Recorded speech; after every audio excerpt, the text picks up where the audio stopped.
बंदी छोड़ सतगुरु रामपाल जी परमेश्वर जी की जय हो।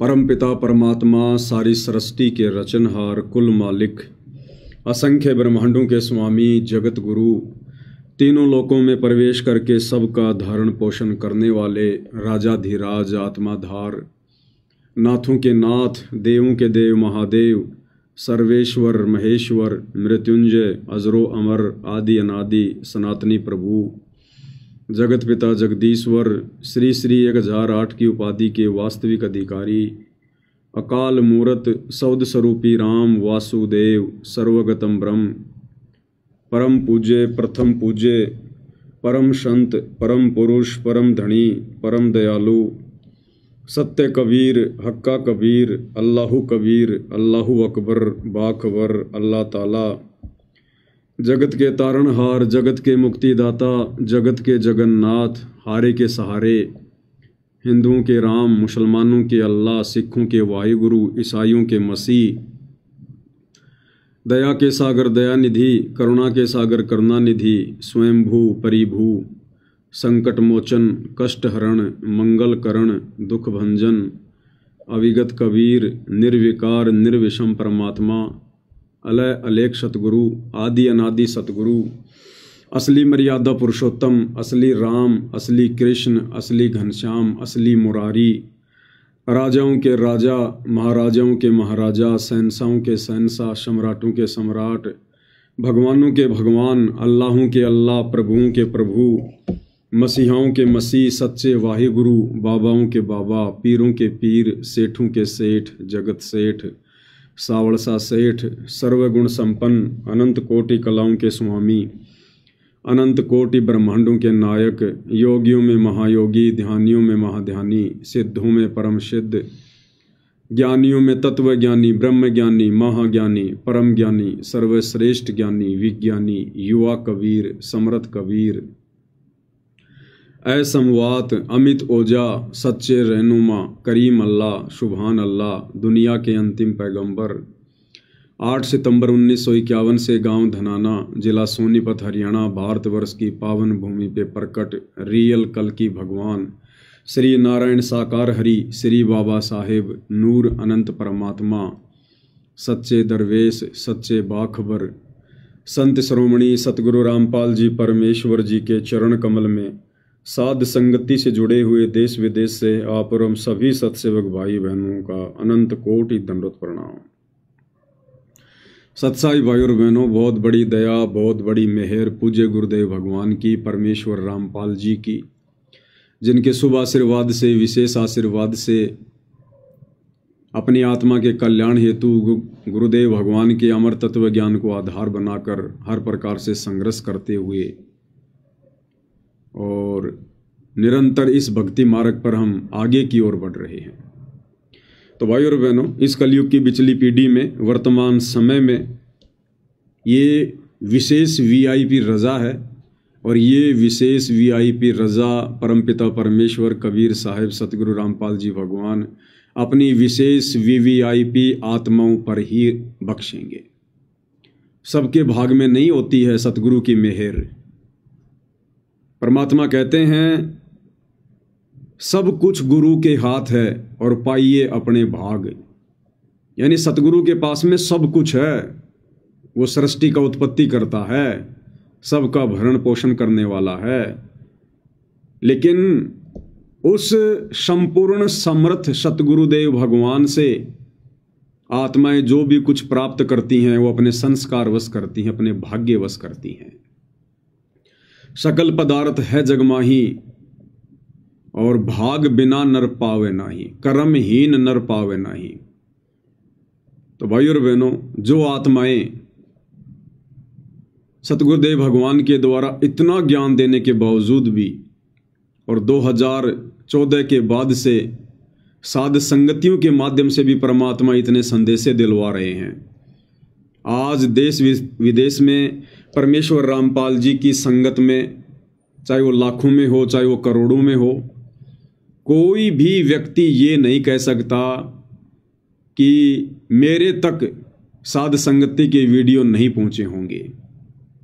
किसी न किसी माध्यम से परमेश्वर ने पिछले 8-10 वर्षों में अपनी हर एक आत्मा तक ये संदेशा जरूर पहुंचाया है कि भैया निर्णय कर ले, नीर खीर का निबेरा कर, तेरे ऊपर कोई बंदिश नहीं है, कोई पाबंदी नहीं है। आत्मा को परमात्मा ने सदा से स्वतंत्र रखा है। डराता हमें काल है, बंदिशों में, बंधनों में हमें काल बांधता है। सतगुरु नहीं बांधते, परमात्मा नहीं बांधते। अगर इस आत्मा को परमात्मा ने बंधनों में रखना होता तो हम कभी भी सतलोक से इस काल के लोक में नहीं आते। जब हमने सतलोक में काल के ऊपर आसक्ति व्यक्त की, स्व इच्छा से काल के साथ इस लोक में आने की इच्छा जाहिर की, तो परमेश्वर ने हमें रोका नहीं, हमें अपने पराधीन नहीं रखा, क्योंकि आत्मा स्वतंत्र है। और मालिक ने कहा कि भाई जो अपनी इच्छा से जाना चाहता है उसको मैं भेज सकता हूं, अन्यथा वो परमात्मा एक डांट मारता। अगर एक बार ये कह देता कि दोबारा ऐसी हिम्मत मत करना इसके साथ जाने की बात कहकर, तो कोई भी आत्मा हाथ नहीं खड़ा करती, दोबारा जिंदगी में कभी कोई मुंह भी नहीं करता इधर। लेकिन भाई और बहनों, परमात्मा ने जब सतलोक में आत्मा को स्वतंत्र रखा हुआ है, तो इस काल लोक में भला आत्मा को कैसे परतंत्र रखेंगे? स्वतंत्र ही रखेंगे। तो परमेश्वर यानी गुरुदेव भगवान कभी किसी की वीडियो देखने से मना नहीं करते, कभी किसी के विचार सुनने से मना नहीं करते। उल्टा गुरुदेव भगवान तो हमें ये शिक्षा देते हैं कि कहे कबीर सोई जन मेरा, जो नीर खीर का करे निबेरा।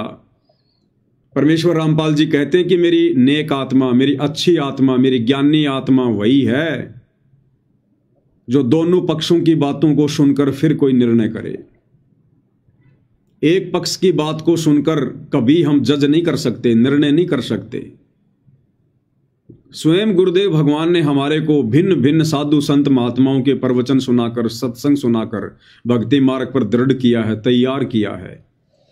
जब तक हम दूसरे के पैकेट में रखी हुई वस्तु को देखेंगे नहीं, हमें क्या पता चलेगा उस पैकेट में नकली वस्तु है या फिर असली वस्तु है। तो सतगुरुदेव भगवान ने अपने किसी भी भगत को मना नहीं किया कि तुम किसी की वीडियो मत देखना, बस मेरे सत्संग सुनना। अगर ऐसा करना होता तो फिर परमात्मा अपने भक्तों की जेब में मोबाइल नहीं डालता, ये यूट्यूब और फेसबुक नहीं देता जिस पर दुनिया भर के वीडियो आते हैं, अच्छे भी बुरे भी, साधु संतों के भी। अगर परमात्मा ने हमें डरा के धमका के अगर रखना होता तो आज सबकी जेब में परमात्मा मोबाइल नहीं डालता। अब सबकी जेब में मोबाइल है तो सब लोग स्वतंत्र हैं, सब लोग स्वतंत्र हैं। तो हमें डरा कौन रहा फिर वर्तमान में गुरुदेव भगवान का आदेश बताकर कि अगर साध संगति की वीडियो देखोगे, पवन दास की वीडियो देखोगे तो तुम्हारा नाम खंड हो जाएगा, तुम गुरुद्रोही घोषित कर दिए जाओगे, तुम्हें आश्रम में एंट्री नहीं दी जाएगी। तो भाई और बहनों, ये डराने का, भयभीत करने का काम काल का है।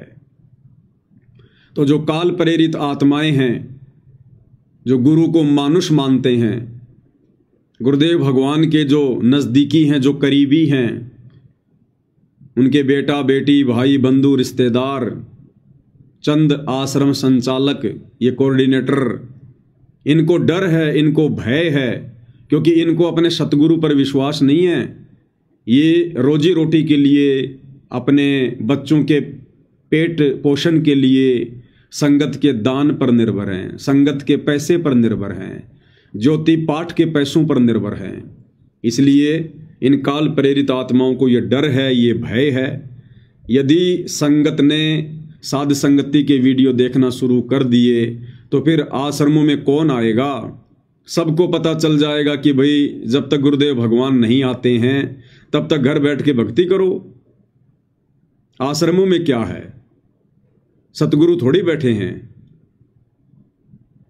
आश्रमों में भी तो फोटोएं लगी हैं, वहां भी तो एलईडी पर सत्संग चलते होंगे, तो वो सुविधा तो हमारे घर पर भी है।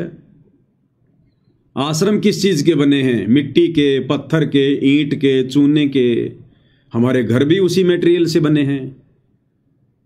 फोटोएं हमारे घर में भी हैं, दरबार साहिब हमारे घर पर भी है, सत्संग हमारे मोबाइल में भी हैं, टीवी हमारे घर पर भी लगा हुआ है। तो भला फिर हम आश्रम में जाके क्या करेंगे जिस आश्रम में हमारे भगवान नहीं है? तो इन लोगों को ये चिंता हो रही है भाई और बहनों, चिंता कि अगर संगत ने साध संगति की वीडियो देखने शुरू कर दिए तो मुश्किल से 2 या 4 वीडियो काफ़ी हैं आश्रमों से रिश्ता समाप्त करवाने के लिए, क्योंकि साध संगति की वीडियो में सत्यता है, परमाणु के साथ में बात कही जाती है, वो आवाई नहीं बकी जाती, मनमाना आचरण नहीं थोपा जाता। तो जिस कारण से भाई और बहनों इस काल को डर है, इस काल को भय है, जिन्होंने आत्माओं को बंदिशों में बांध रखा है, डरा रखा है, धमका रखा है। अन्यथा गुरुदेव भगवान का तो सीधा सीधा फॉर्मूला है, कहे कबीर सोए जन मेरा, जो नीर खीर का करे निवेरा। हंस, हंस कौन होता है? गुरुदेव ने बताया, एक पात्र में 1 किलो जल और उस जल में 1 किलो यदि दूध डाल दिया जाए, दोनों को अच्छे से मिक्स कर दिया जाए, तो हंस को परमेश्वर की तरफ से गॉड गिफ्ट है। एक ऐसी उसको परमात्मा ने एक वो तकनीक दी हुई है, शक्ति दी हुई है, वो उस पानी मिले हुए दूध को पी लेगा। कोई फिल्टर मशीन नहीं है, कुछ नहीं है, गॉड गिफ्ट है। परमात्मा की तरफ से उसको एक पावर है, एक शक्ति है। अपनी चोंच डालेगा और जिस पात्र में दूध और पानी आपस में मिले हुए हैं, वो दूध को पी लेगा और पानी को छोड़ देगा। तो सतगुरु रामपाल जी भगवान से, इस कबीर भगवान से उपदेश लेने के बाद, उनका तत्व ज्ञान सुनने और समझने के बाद, भगत आत्मा एक हंस की श्रेणी में आ जाती है और फिर वो नीर खीर का निवेरा करना शुरू कर देता है। सही क्या है, गलत क्या है, उसका निवेरा करना शुरू कर देता है। लेकिन वर्तमान में संगत पर काल ज्यादा हावी है, क्योंकि संगत गुरु को मानुष मानकर भक्ति कर रही है, मर्यादा तोड़कर भक्ति कर रही है, जिस कारण से काल का प्रभाव ज्यादा है। अब सोचिए भाई और बहनों, परमेश्वर रामपाल जी की 90% सतलोक आश्रमों से जुड़ी संगत आज सही और गलत का निर्णय करने से डर रही है, भयभीत है। सोचिए भाई और बहनों, क्या ऐसी आत्माओं को लेकर परमात्मा सतयुग लेकर आएंगे? क्या ऐसी आत्माएं आने वाले समय में लोगों का जजमेंट करेंगी? कभी नहीं कर सकती। जो खुद अपने आत्म कल्याण का जजमेंट नहीं कर पा रहे, जो खुद संगत में क्या सही है क्या गलत है, जो वर्तमान में उसका जजमेंट नहीं कर पा रहे, सोचिए यदि ऐसी आत्माओं को कोई जज की पदवी मिल जाए, वो क्या खाक लोगों का निर्णय करेगी? वो तो पक्षपात ही करेगा, पक्षपात ही। वर्तमान में 90% संगत से तो जगत वाले लाख गुना अच्छे हैं। एक जज भी उस समय तक उस मुकदमे को लंबा खींचता है जब तक वो दोनों पक्षों की बातों को गहनता से समझ ना ले कि क्या सही है और क्या गलत है, उसके बाद वो निर्णय देता है। अन्यथा वकील तो अपने क्लाइंट को बचाने के पक्ष में देगा दलीलें, दोनों तरफ के वकील, नहीं साहब मेरा मुवक्किल सही है, नहीं साहब मेरा आदमी सही है, लेकिन जज उनकी बातें नहीं सुनता, उनकी बातें नहीं मानता। सुनता अवश्य, लेकिन संगत की तरह आंख बंद करके ऐसे विश्वास नहीं करता। सारे प्रमाण देखेगा, सारे सबूत देखेगा, उसके बाद वो जज करेगा कि कहीं मेरे से कोई गलती ना हो जाए। तो सोचिए यदि वर्तमान में सतगुरु रामपाल जी का कोई भगत अगर जज लग गया तो वो तो सत्यानाश कर देगा, लोगों का सत्यानाश। तो भाई और बहनों, आप और हम जो साध संगति से जुड़े हुए भाई बहन हैं, हमें परमात्मा वो विशेष आत्मा बनाना चाहते हैं, विशेष भगत बनाना चाहते हैं, जो आने वाले समय में इस परमेश्वर के साम्राज्य की बागडोर को संभालेंगे। जो स्वयं निर्णय नहीं कर सकता वो दूसरों का क्या खाक निर्णय करेगा। तो परमेश्वर हमें निष्पक्षी बनाना चाहते हैं। परमात्मा की अपनी वाणी है कि पक्षा पक्षी के कारणे, पक्षा पक्षी यानी पक्ष और विपक्ष, क्योंकि पूरी दुनिया तो पक्ष और विपक्ष के झमेले में उलझी हुई है। पक्षा पक्षी के कारणे सब जग रहा भुलान, और निष्पक्ष होके हरि भजय वो है संत सुजान। जो निष्पक्ष होकर भक्ति मार्ग पर चलेगा, ज्ञान को आधार बनाकर, परमात्मा कहते हैं वही असल में ज्ञानी आत्मा है। संत सुजान, संत यानी भगत, सुजान यानी ज्ञानी आत्मा, बुद्धिमान आत्मा। तो परमेश्वर हमें संत सुजान बनाना चाहते हैं। उसके लिए भाई और बहनों, हम सत्सेवकों ने हर प्रकार से बुद्धि विवेक का इस्तेमाल करके जो 16 श्रृंगार गुरुदेव भगवान ने बताए हैं भक्ति के, उनको अपने ऊपर धारण करके 5 विशेष आभूषण शील, संतोष, विवेक, दया, अक्षमा, इनका प्रयोग करके हमने भक्ति मार्ग पर आगे बढ़ना है। ये देखा देखी का मार्ग नहीं है, ये भेड़ चाल का मार्ग नहीं है। और वर्तमान में हमारी यही परीक्षा हो रही है भाई और बहनों। परमेश्वर ने अपनी लाखों की संगत में से अपनी चंद विशेष आत्माओं को छांट दिया है, साध संगति से जोड़ दिया है। अब हमारी आगे के लिए ट्रेनिंग चालू है, और ट्रेनिंग में हमने फेल नहीं होना है। बहुत ही धैर्य के साथ में, बुद्धि विवेक के साथ में, हमने जल्दबाजी में कोई निर्णय नहीं लेना किसी भी प्रकार का। आंख बंद करके किसी पर भी हमने विश्वास नहीं करना है वर्तमान समय में। जोश में अपना होश खोकर कोई बात नहीं बोलनी है बिल्कुल भी, क्योंकि ये हमारी फाइनल परीक्षा चल रही है। फाइनल परीक्षा, छठनी फाइनल।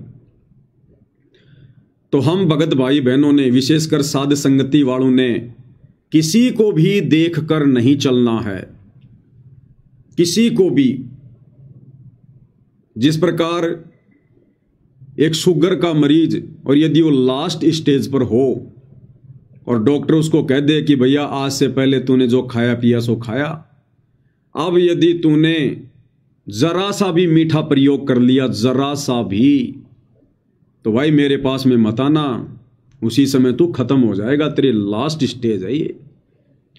उसके बाद भाई और बहनों, वो शुगर का पेशेंट घर पर रहे, चाहे अपनी रिश्तेदारी में जाए, चाहे किसी फंक्शन में जाए, वो खाने पीने को लेकर कितनी सावधानी बरतेगा। उसके सामने यदि दाल भी परोस दी जाए, वो उस पर भी अंधा होके विश्वास नहीं करेगा। जरा सी उंगली डाल के और जीभ पर एक टपका रखेगा, मीठा तो नहीं है कहीं ये। इतना भयभीत होकर वो सब्जी का भी प्रयोग करेगा। और सोचो यदि उसके सामने मिठाई रखी हो, उसको तो तुरंत हटाएगा, तुरंत। तो आप और हमारी इस भक्ति मार्ग पर सत्सेवकों की वर्तमान में वो फाइनल स्टेज है। इस समय यदि हमने जरा भी बकवाद करी, जरा भी देखा देखी वाली भक्ति की, भेड़ चाल में चले, परमेश्वर की मर्यादा तोड़ी, तो आप और हमारी भाई और बहनों वही स्थिति होगी फिर। इसलिए हमने भीड़ को देखकर नहीं चलना है। हमारे खुद के गुरु भाई बहन, चाहे सत्सेवक हों, चाहे आश्रमों से जुड़े हुए हों, वो चाहे कितनी ड्रामेबाजी क्यों ना करें, उनके आश्रमों में चाहे कितनी भीड़ क्यों ना इकट्ठी होती हो, उन आश्रमों के वो वीडियो देखकर, उनकी मीठी मीठी लुभावनी बातें सुनकर, उनकी तरह तरह की मुहिम की वीडियो देखकर, हमने अपने मार्ग से जरा भी विचलित नहीं होना है, जरा भी, नहीं तो काम बिगड़ जाएगा अपना। ये जो बकवाद कर रहे हैं इनको करने दो आश्रम वालों को। ये जो अपना अनमोल मनुष्य जीवन बर्बाद कर रहे हैं इनको करने दो। ये जो मर्यादाएं तोड़ रहे हैं, संगत की तुड़वा रहे हैं, तोड़ने दो, तुड़वाने दो। समझाना हमारा फर्ज है, लेकिन हमने उनकी बातों में नहीं आना है, बहकावे में नहीं आना है, अपने आप को कमजोर नहीं होने देना है। क्योंकि हमारा आत्म कल्याण उस विधि से होगा जो विधि हमें पूज्य गुरुदेव भगवान ने बता दी है, सत्संगों में जो बता दी है। क्योंकि सत्संग ही परम संत का संविधान होता है। ये सत्संग आज भी हमारे ऊपर लागू हैं और गुरुदेव के शतलोक जाने के बाद भी यही सत्संग चलेंगे, यही भक्ति विधान परमेश्वर का लागू रहेगा। इसलिए वरवाला कांड 2014 से लेकर वर्तमान समय तक, जब तक ये परीक्षा पूरी तरह से क्लियर नहीं हो जाती है, हमने थर्ड पर्सन की किसी भी बात को स्वीकार नहीं करना है जो बात गुरुदेव के ज्ञान के विरुद्ध हो। बिल्कुल गांठ बांध लेनी हमने। कोई हमें कितना ही डराए कि तुझे गुरुजी से नहीं मिलने दिया जाएगा, भाई मत मिलने दे, तू गले से बांध गाल गाल के मिल ले, हम तो उसमें खुश हो जाएंगे। तुझे गुरुद्रोही घोषित कर दिया जाएगा, भाई बहुत अच्छी बात है, तू गुरुमुखी बना रहे, हम तो गुरुद्रोही ठीक है। तुझे आश्रमों में एंट्री नहीं दी जाएगी, भाई हमारा तो घर ही आश्रम है, तुझे मुबारक तेरे आश्रम। तू शतलोक नहीं जा पाएगा, अरे हम तो यही ठीक है हमारे गुरुदेव के चरणों में, जब उनकी मौज होगी अपने आप ले जाएंगे। तुम गुरुदेव के सिर पर बैठे रहो भाई, अपना ध्यान रखो, तुम अपनी चिंता करो।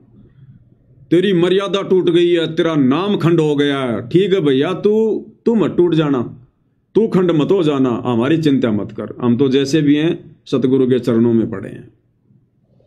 लड़ना भी नहीं, झगड़ना भी नहीं, डरना भी नहीं, और अपने शास्त्र अनुकूल शत भक्ति मार्ग से विचलित भी नहीं होना है। भाई और बहनों, परमात्मा हमें बाईपास निकाल रहे हैं, बाईपास साध संगति के माध्यम से। अगर गुरुदेव भगवान अपनी विशेष रजा बख्श के अगर ये साध संगतियां शुरू ना करवाते, आज सतगुरु रामपाल जी परमेश्वर की संगत में एक भी आत्मा भगत कहलाने के लायक नहीं होती, भगत कहलाने के लायक। वही 650 साल पहले वाली स्थिति हो जाती परमात्मा के सामने जब वो मगर से गए थे, वही स्थिति। क्योंकि आश्रम वाले तो अपना सत्यानाश करवा चुके हैं, उनकी तो 650 साल पहले वाली स्थिति है। वही लड़ाई झगड़े, मार पिटाई, गाली गलोच, मर्यादाहीनता। जिस प्रकार जब परमात्मा मगर से सशरीर शतलोक जाने की लीला जो है वो करने वाले थे, तो उससे पहले परमात्मा ने देखा कि वीर सिंह बघेल और बिजली खान पठान दोनों आपस में लड़ने मरने को तैयार थे। जबकि गुरुदेव ने बताया कि राजा वीर सिंह को तो शार शब्द भी दे दिया था, शार शब्द भी। और शार शब्द प्राप्त आत्मा के हाथ में तलवार कैसे आ जाएगी? उस राजपथ को ठोकर मार देगा वो 2 मिनट में। उसकी हालत तो पकी हुई सरसों के जैसी हो जानी चाहिए, वो तो चींटी को भी नहीं सता सकता। और वो खड़े थे वहां पर सीना तान के कि एक बार कबीर जी मर जाएं, उसके बाद बताएंगे इनको हम क्या हैं। तो भाई और बहनों, इन सतलोक आश्रम वालों की, इन कोऑर्डिनेटरों की, आश्रम संचालकों की, गुरुदेव के परिवार की आज भी वीर सिंह बघेल और बिजली खान पठान वाली स्थिति है।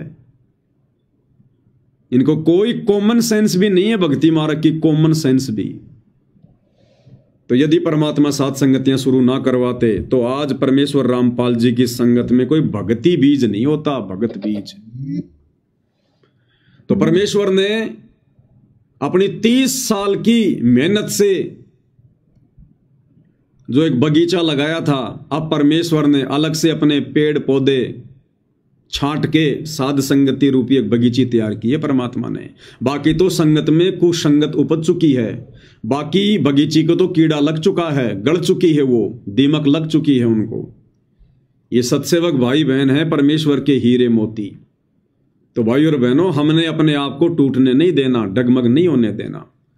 समय समय पर परमात्मा दास के माध्यम से आप भाई बहनों को जागृत करवाते रहेंगे। गलतियां करने की कोई गुंजाइश नहीं होनी चाहिए। हमारे सामने चाहे कोई ज्ञान आधार से आ जाओ या चाहे अन्य कोई छल बल वाले कोई तरीके से आ जाओ, हमने तो अपने टारगेट पर, अपने लक्ष्य पर ध्यान केंद्रित रखना है, जो विधि हमें गुरुदेव ने बताई है। फिर वो छल बल भी हमारा कुछ नहीं कर सकता और उनकी बकवादे भी हमारा कुछ नहीं कर पाएंगी फिर। तो भाई और बहनों, आज की वीडियो में हमें एक बहुत ही अच्छी शिक्षा मिलेगी परमेश्वर के आशीर्वाद से। कि यदि हमने मोक्ष प्राप्त करना है तो किस प्रकार से ज्ञान को आधार बनाकर अपने आप को संयमित रखकर, मर्यादित रखकर। परमात्मा कहते हैं ये रोटी का टुकड़ा डालते ही पूंछ हिलाना और जरा सा दूर दूर करते ही भौंकना, ये कुत्तों के काम होते हैं, भगतों के काम नहीं होते। भगत लाभ में, हानि में, दुख में, सुख में एक समान होता है। भगत ना कभी ज्यादा खुश होता है, ना कभी ज्यादा दुखी होता है, क्योंकि उसको परम संत का परम सहारा होता है। इसलिए वो डरता नहीं, भयभीत नहीं होता, दुखी नहीं होता। और भगत को परम संत परम ज्ञान की अनुभूति करवा देता है, तत्व ज्ञान के नजदीक पहुंचा देता है। इसलिए उस ज्ञान को आधार बनाकर भगत के अंदर धैर्य आता है, उसको अपनी मंजिल का पता होता है, इस संसार की नश्वरता का पता होता है, यहाँ के झूठे भौतिक सुखों की वास्तविकता का पता होता है। इसलिए कोई भी फिर भगत को विचलित नहीं कर सकता, क्योंकि भगत को यहाँ पर आग लगी हुई दिखाई देती है कि ये सब नश्वर है, या मेरा कुछ नहीं है, ये सब नकली स्वांग है, नकली। जैसे गुब्बारे में हवा भर के छोड़ दिया जाता है, इसी प्रकार से काल ने हम आत्माओं के अंदर हवा भर के छोड़ रखा है। बेटा बेटी, कार कोठी, मकान, नौकरी, जायदाद, फार्म हाउस, सोना चांदी, पद पदवी, ये सब गुब्बारे की हवा है, एक सेकंड में निकल जाएगी, एक सेकंड में। दास जब जयपुर में पढ़ा करता था तो हॉस्टल में रहता था। अब वो जवानी के दिन थे भाइयों और बहनों। तो हम क्या करते थे, जब शादियों का सीजन होता था तो जयपुर में जो मैरिज गार्डन होते थे, हम लोग वहां चले जाते थे बढ़िया बढ़िया पकवान खाने के लिए, मिष्ठान खाने के लिए, कि हॉस्टल में खाना खाएंगे तो यहाँ की डाइट बचेगी, क्योंकि वहाँ तो ये सुबह की डाइट का 30 रुपया और शाम की डाइट का 30 रुपये। सन 2004 की बातें हैं ये, जब मैं जयपुर में हॉस्पिटल में उसमें हॉस्टल में रहता था। तो जब शादियों का सीजन आता था तो हम 2-4 लोग मिलकर, और हमारा यही काम होता था, शाम को देखा करते थे कौन से गार्डन में शादी है, और वहाँ बढ़िया बढ़िया खाते, बढ़िया बढ़िया पीते, फिर आराम से आते। तो दास क्या देखा करता था भाई और बहनों, राजस्थान का मुख्यमंत्री अशोक गहलोत जो पहले था कांग्रेस सरकार में, वो कई बार मुख्यमंत्री रह चुका, कई बार हट चुका। तो जब वो मुख्यमंत्री था उस समय हम देखा करते थे उसके आगे पीछे गाड़ियां चलती थी, 10-15 गाड़ियों का काफिला, एम्बुलेंस, कमांडो, बुलेट प्रूफ गाड़ी में चलता था, सैकड़ों आदमी आगे पीछे घूमते थे, उसकी वाह वाही, जय जयकार। और भाई और बहनों, जब वो मुख्यमंत्री का वो जो पद है जब उसने छोड़ा, जब वो हार गया, कांग्रेस सरकार हार गई, बीजेपी की सरकार आ गई, तो हम लोग एक शादी में गए हुए थे जयपुर में, ऐसे ही खाना खाने के लिए 2-4 जने। तो हम तो गोलगप्पे वगैरह खा रहे थे, अपने अंदर डांस वांस के आनंद ले रहे थे। तभी किसी ने कहा, अरे मुख्यमंत्री जी आ गए, मुख्यमंत्री जी आ गए। तो दास ने देखा, भाई कौन सा मुख्यमंत्री आ गए, आज तो हमारा भी सौभाग्य जो मुख्यमंत्री जी की शक्ल देखने को मिलेगी। तो दास ने क्या देखा, राजस्थान का भूतपूर्व मुख्यमंत्री अशोक गहलोत जो सरकार में नहीं था, वो अपने 2 साथियों के साथ, ना कोई पुलिस वाला, ना कोई बॉडीगार्ड, ना कोई बुलेट प्रूफ गाड़ी, और मात्र अपने 2 साथियों के साथ में और एक ही गाड़ी में, और पीछे हाथ करके, नीची गर्दन करके उनसे बात करते करते आ रहा है शादी में। तो भाई और बहनों, क्या खाक सुके यहां का, क्या है ये। थोड़े समय के लिए तो काल हमारे अंदर मुख्यमंत्री बना के, प्रधानमंत्री बना के, राष्ट्रपति बना के हवा भर देता है। 5 साल तो हम किसी को बख्शते ही नहीं कि मैं कौन हूं, अपने आप को देवता समझने लग जाते हैं, झूठी उस प्रभुता को प्राप्त करके। और जैसे चुनाव हार जाते हैं उसी स्थिति में आ जाते हैं, वापस उसी स्थिति में, कोई उनको सलाम करने वाला भी नहीं मिलता फिर। तो पूज्य गुरुदेव भगवान ने हमें इस गंदे लोक की वास्तविकता से परिचित करवा रखा है भाई और बहनों। इसलिए हम क्या मांगे यहां का, कुछ मांगने लायक है यहां? क्या मांगे यहां पर हम लोग? राजपद मांगे। जिस राजपद को प्राप्त करके गधे की योनि से जीवन शुरू करना पड़ेगा। तो जिस आत्मा को ज्ञान है वो तो ऐसे पंगे में पाव नहीं देगी। राजपद चाहे इस पृथ्वी का हो, चाहे देवताओं के लोक का हो, इंद्र की पदवी हो। एक हरि की भक्ति बिन राजा गधा होए, और माटी लदे कुमार की घास न डाले कोई। तो क्या करेंगे वो राजपद प्राप्त करके? इसलिए परमेश्वर ने हमें यह तत्व ज्ञान देकर इस गंदे लोक की वास्तविकता से भली भांति परिचित करवा रखा है। इसलिए हमारा यहां मन भी लगना दूभर हो जाएगा। हमारे पास में आने वाले समय में सब कुछ होते हुए, क्योंकि जो शत भक्ति मर्यादा में रह के हम कर रहे हैं, आने वाले समय में परमेश्वर हमें सारे सुखों से लबालब करेगा, सारे सुखों से। ये परमात्मा अपने भगत को दुखों में रख के भी उसकी परीक्षा लेता है, और समय आने पर उसको दुनिया भर के सुख देकर भी उसकी परीक्षा लेता है। और जो भगत ना उन दुखों से दुखी होता है और ना सुखों से ज्यादा सुखी होकर विचलित होता है, वही आत्मा मोक्ष प्राप्त करती है। तो आने वाले समय में परमेश्वर हमें इस काललोक के झूठे भौतिक सुख भी देंगे, लेकिन उस समय तक परमेश्वर हमें ज्ञान से इतना परिपक्व कर देंगे, भक्ति से इतना परिपक्व कर देंगे, वो दुनिया भर के सुख होने के बावजूद भी भाई और बहनों हमारा मन यहां से हटा हटा सा रहेगा। जैसे कोई चीज हमारे से मिस हो गई हो, गुम हो गई हो। हमें एक मीठी मीठी हमेशा टेंशन रहेगी, एक चिंता रहेगी हमारे को कि अगर मैं रह गया यहां पर तो मेरे साथ में क्या बनेगी।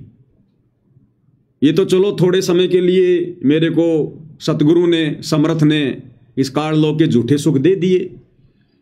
अगर मैं अपनी गलती से रह गया, कोई मर्यादा टूट गई, कोई चूक चाकरी हो गई सतगुरु की भक्ति में, सेवा में, तो फिर मेरे साथ में क्या बनेगी? वो दुख भगत को आंखों के सामने चलचित्र की तरह चलते हुए दिखाई देंगे। इसलिए सब कुछ होते हुए भी भाई और बहनों हमें फीका फीका लगेगा, फीका फीका हमारी वो स्थिति हो जाएगी। और क्या मांगेंगे फिर हम यहां का? हम वो गलतियां कर नहीं सकते अब, जो गलतियां आप और हमने आज से पहले की, सतगुरु की शरण में आने से पहले, सतयुग में, त्रेता में, द्वापर में, इस तत्व ज्ञान के अभाव में। आज हम वो भक्ति नहीं कर सकते। आज हम उतना त्याग, उतना बलिदान, वो कुर्बानी नहीं दे सकते, उतना संघर्ष नहीं कर सकते जो हमने सतयुग में किया, त्रेता में किया, द्वापर में किया, काल की भक्ति करते करते। और जब वो समय आता था, जब भगवान हमारे सामने प्रकट होते थे कि मांगो क्या मांगते हो, तो हम क्या मांगा करते थे? गोबर, गोबर मांगा करते थे। हम निष्फल कर देते थे अपनी भक्ति को, अपने बलिदान को। एक छोटा सा वीडियो दास आपको दिखाता है किस प्रकार से इस काल में आप और हमें युगों युगों से मूर्ख बनाकर रखा हुआ है। एक वीडियो है एक साधक का। इसने काफी वर्षों तक श्री ब्रह्मा जी की साधना की और इसकी घोर तपस्या को देखकर, इसकी भक्ति को देखकर ब्रह्मा जी प्रसन्न हुए। हालांकि भाई और बहनों, प्रसन्न तो ये परमात्मा होता है, इंद्रदेवों के रूप में आकर हम भोली भाली आत्माओं को, नादान आत्माओं को जो भक्ति मार्ग से भटके हुए होते हैं, तो ये परमात्मा ही आकर हमारे को थोड़ी बहुत राहत देते हैं, भक्ति का प्रतिफल देते हैं। तो इसने जब घोर तपस्या की हजारों वर्षों तक, तो ब्रह्मा जी प्रकट हो गए, क्योंकि ब्रह्मा जी का ध्यान लगा रहा था। और ब्रह्मा जी ने कहा कि वत्स, मैं तुम्हारी तपस्या से प्रसन्न हुआ, मांगो मांगो, क्या मांगते हो? तो इस नादान प्राणी ने, क्योंकि ऐसी गलती आप और हम भी भाई और बहनों लाखों बार, असंख्यों बार कर चुके हैं, तो इस नादान प्राणी ने क्या कहा पता है ब्रह्मा जी को? हे पितामह, आपने मुझे 2 बार कहा है मांगो मांगो, मैं 2 वरदान मांगूंगा, 2 वरदान। ब्रह्मा जी ने कहा कि मांग भाई, तो 2 मांग ले। बोले पहला वरदान तो मुझे ये दो, पृथ्वी, पाताल और स्वर्ग तीनों लोकों में मेरी विजय हो। ये गधा बनने वाला वरदान मांगा इसने, गधा बनने वाला, क्योंकि तीनों लोकों पर विजय प्राप्त करके। अब विजय कैसे प्राप्त करेगा? देवताओं के साथ में युद्ध करेगा, लड़ाई झगड़ा करेगा, कितने लोग मरवाएगा, वो देवता दुखी होंगे, फिर जाकर ये इंद्र की उस पदवी को छीनेगा, फिर ये अपने कर्म फोड़ेगा, वहां पर सारे उल्टे काम करेगा, और मरने के बाद में सीधा फिर ये गधा बनेगा। क्योंकि गुरुदेव ने बता दिया हमारे को कि एक हरि की भक्ति बिन राजा गधा होए, और माटी लदे कुम्हार की घास न डाल कोई। तो बोला आपने 2 बार कहा है कि मांगो मांगो, मैं 2 वरदान मांगूंगा। बोला मांग, पहला तो ये तीनों लोकों में मेरी विजय हो, तथास्तु। अब जब तीनों लोकों की विजय का वरदान मांगा तो भाई और बहनों साइड में वो इंद्र, नारद मुनि और भी छोटे मोटे देवता खड़े थे, देख रहे थे कि ब्रह्मा जी इसको क्या वरदान देगा। तो जब तीनों लोगों पर विजय का वरदान मांगा तो इंद्र के तो पसीने छूट गए, नारद जी भी घबरा गया कि लो भाई फिर लड़ाई झगड़ा होगा। इंद्र को टेंशन हो गई, तेरी पदवी गई। जिस राजपद को ये प्राप्त करना चाह रहा है, ऑलरेडी उस राजपद पर जो देवताओं का राजा बैठा है वो भी सुखी नहीं है, उसके भी पसीने छूट गए कि अब ये लड़ाई झगड़ा करेगा। इसने ब्रह्मा जी से वरदान मांग लिया। तो परमात्मा कहते हैं भाई तन धर सुखिया कोई न देखा, जो देखा सो दुखिया हो, उदय अस्त की बात करे मन सबका किया विवेका हो। तो बताओ भाई और बहन, इस गंदे लोक में क्या मांगेंगे हम? बोला दूसरा वरदान, मैं अमर हो जाऊं। तो ब्रह्मा जी कह रहे हैं भैया ये वरदान नहीं मिलेगा, यहां तो हम देवता भी अमर नहीं है, हम देवता भी अमर नहीं है। देखिएगा भाई और बहनों, अब हमें ये बच्चों के खिलौने लगेंगे, ये राजपद, देवपद, प्रधानमंत्री का पद, राष्ट्रपति का पद, बच्चों वाले खिलौने। परमेश्वर ने हमारी बुद्धि तत्व ज्ञान से इतनी विकसित कर दी है। क्या कह रहा है? ब्रह्मदेव, आपने 2 बार मांगो मांगो, इसलिए मैं 2 वरदान पाने। बिल्कुल 2 मिलेंगे। ब्रह्मदेव, आपने 2 बार मांगो मांगो कहा है, इसलिए मैं 2 वरदान पाने का अधिकारी हो गया। जैसी तुम्हारी इच्छा। पहला वरदान, पृथ्वी, पाताल और स्वर्ग तीनों लोक पर मेरी विजय। तथास्तु। देवता को भरा गए। दूसरा वरदान, मैं अमर रहूं, मेरी कभी मृत्यु ना हो। जन्म और मरण मृत्यु लोक के नियम है। अपने अटल विधान को हम अपने ही हाथों नहीं तोड़ सकते, फिर भी हम तुम्हें इतना अधिकार देते हैं कि तुम मन चाही मौत मांग लो। मन चाही मौत?